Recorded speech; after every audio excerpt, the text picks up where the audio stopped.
porque cada um será salgado com fogo. Bom é o sal, mas se o sal vier a tornar-se insípido, como lhe restaurar o sabor? Tende sal em vós mesmos e paz uns com os outros. Que o Senhor, mais uma vez, aplique a leitura que fizemos da sua palavra nos nossos corações. Amém. Jesus está preparando o coração dos discípulos, principalmente pelo fato de que eles ainda não têm uma compreensão plena a respeito de Jesus, de seu ministério, de seu reino, como nós temos visto, e tem principalmente uma visão equivocada sobre o reino que Cristo está plantando. E ainda havia uma ideia muito romântica e muito nacionalista voltada ao reino. A ideia de que o reino seria a restauração e restituição do governo teocrático de Israel. Mas essa não é a verdade. O reino de Cristo é de natureza espiritual. É uma entronização inicial no coração dos pecadores. É o estabelecimento de sua igreja, que seria formada por judeus e gentios convertidos pela fé nele. Por isso Jesus está corrigindo os seus discípulos. Expressões voltadas ao sal, Jesus usou em vários contextos. Nós vamos ver em Mateus, no capítulo 5, que no Sermão do Monte, Jesus usa expressões ligadas ao sal para também se referir aos seus discípulos. O sal como representando a fé dos seus discípulos.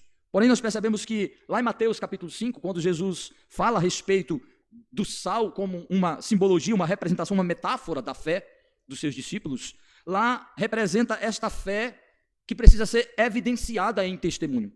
Ali o sal representa a fé como o testemunho, uma fé que precisa ser testemunhada, evidenciada. Uma fé que precisa mover os discípulos para um comportamento que evidencia que eles são crentes e uma fé que também influencia o mundo. Cada um será salgado com fogo. Esses dois versículos são considerados difíceis para os intérpretes, para os comentaristas das Escrituras. Não é fácil compreendermos o que Jesus de fato está querendo dizer com estas palavras. Porém, se nós levarmos em consideração o contexto de que Cristo está falando exatamente sobre juízo de Deus, revelando, provando a fé e o fogo do juízo de Deus vindo sobre os obstinados, e que o próprio Jesus está dizendo aos seus discípulos que eles de alguma forma são testados, são provados através das circunstâncias da queda nesta vida, que a fé vai ser testada, de alguma forma ela está sendo aí provada. E aqui, então, o contexto é esse. O contexto é que os pequeninos precisam ser evidenciados. Percebemos então que Jesus está usando o fogo aqui no sentido não do juízo de Deus destruidor, mas o fogo como símbolo de provações.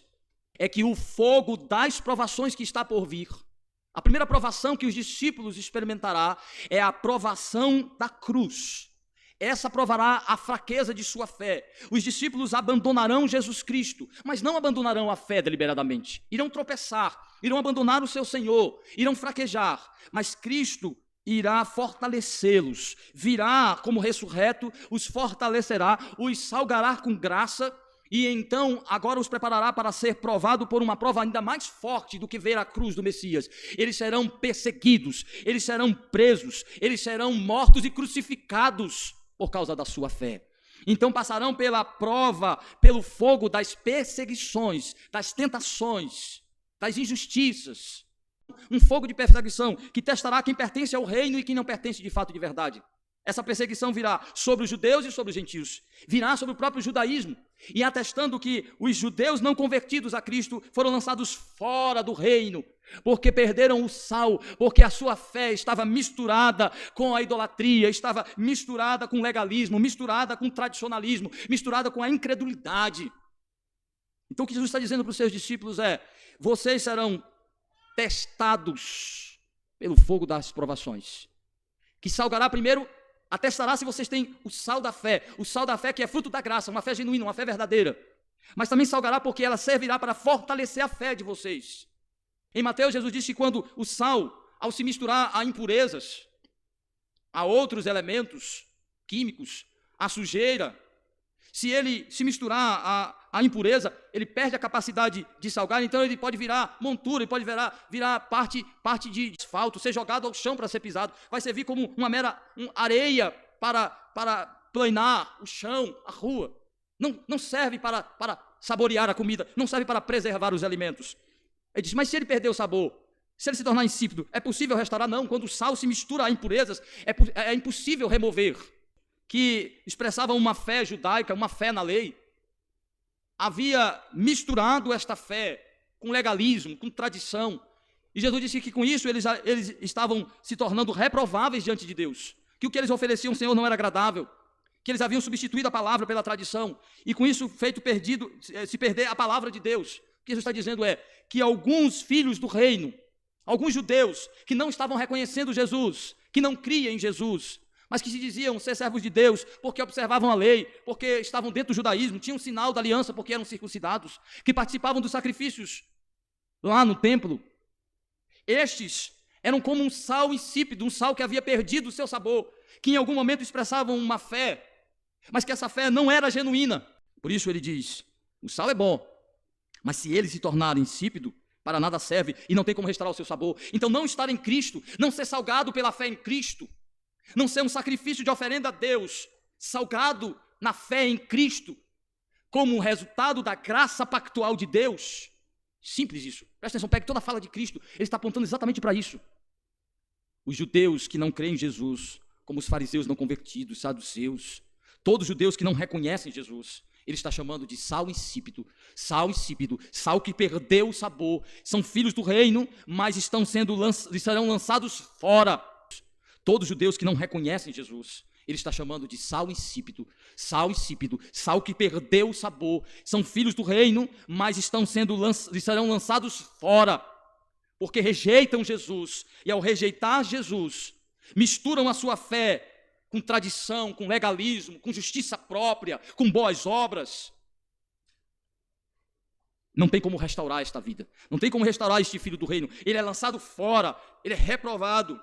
Por quê? Porque não há fé genuína, não há sal limpo, não há sal genuíno, não há sal puro nele, não há fé genuína nele. Por isso a fé cristã é como um sal deve ser limpa, a fé cristã é como um sal que deve ser evidenciada nos relacionamentos.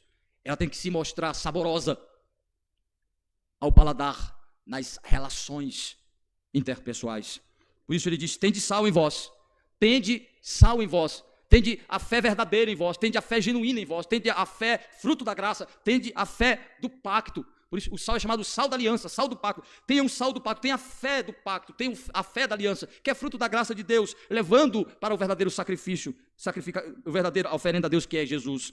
Então ele diz, parte B do versículo 50, tende sal em vós mesmos e paz uns com os outros. Mas se vocês têm sal mesmo, comecem a provar isso em uma comunhão, em um relacionamento em que vocês servem uns aos outros, amam uns aos outros, cooperam uns aos outros, têm dons para servir uns aos outros, para ajudar uns aos outros, não para se destacar, não para considerar o outro superior, não para se considerar superior ao outro, mas considerar o outro superior a si, como quem está ali para servir a ele, para amá-lo.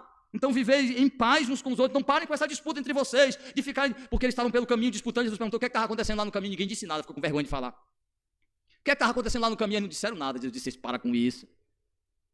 E agora Jesus disse, tende sal, então vivam em paz entre vocês, se preparem para o que importa, que é ser provado pelo fogo das provações, ser testado por esse mundo, ser pressionado por esse mundo, estar preparado também para salgar este mundo, para testemunhar e salgar. A fé é como um sal que precisa demonstrar o seu sabor, provar que ele tem sabor, no testemunho, no comportamento. Então essa ideia de que eu não preciso testemunhar da fé, eu não preciso professar a fé, eu não preciso da igreja, a igreja é o ambiente em que a minha fé como um sal, primeiro ela é testada se ela salga, se ela tem sabor.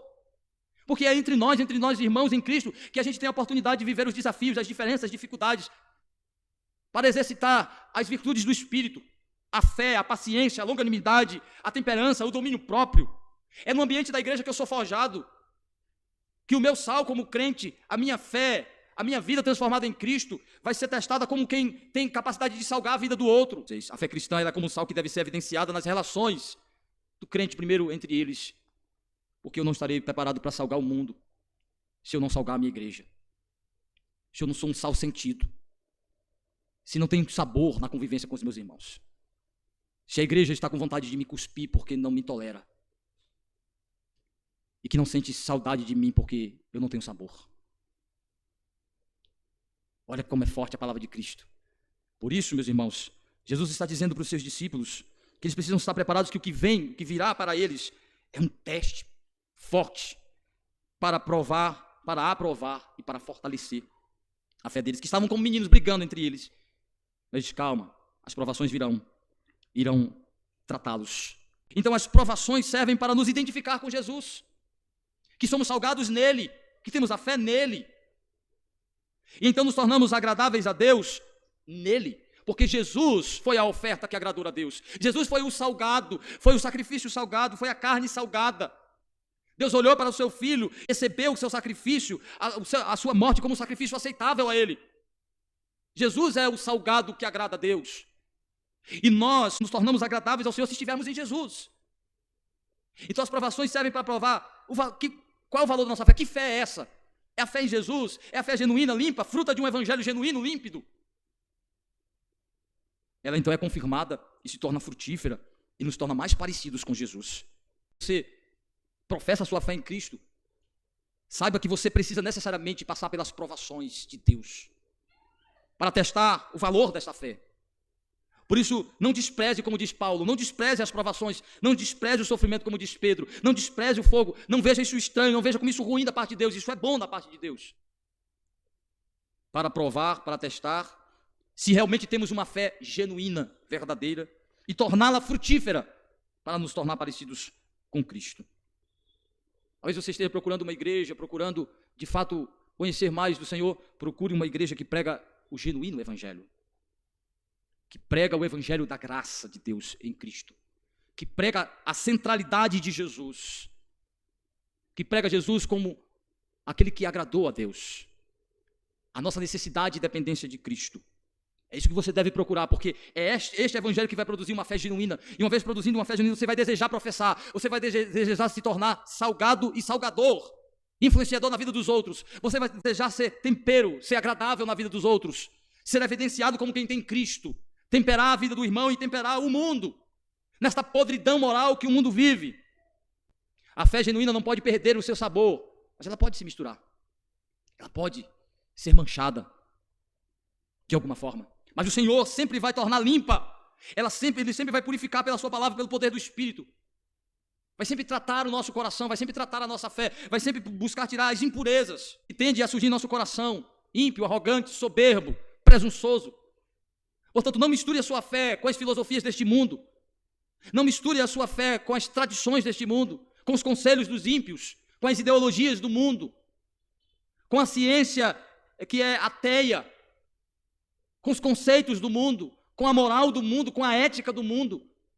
Não misture a sua fé com a visão dos ímpios. Por isso, meus irmãos, a palavra do Senhor serve para também tirar as impurezas que vão chegando na nossa fé, que vão nos misturando e nos tornando tolerantes com o pecado. Crentes que não são capazes de influenciar positivamente, que estão na sociedade, mas não são capazes de influenciar para uma política que glorifica o Senhor, para uma vida moral que glorifica o Senhor, para uma vida acadêmica que glorifica o Senhor, para uma vida de relacionamentos que glorifica o Senhor, que tem um sal do sabor de Cristo.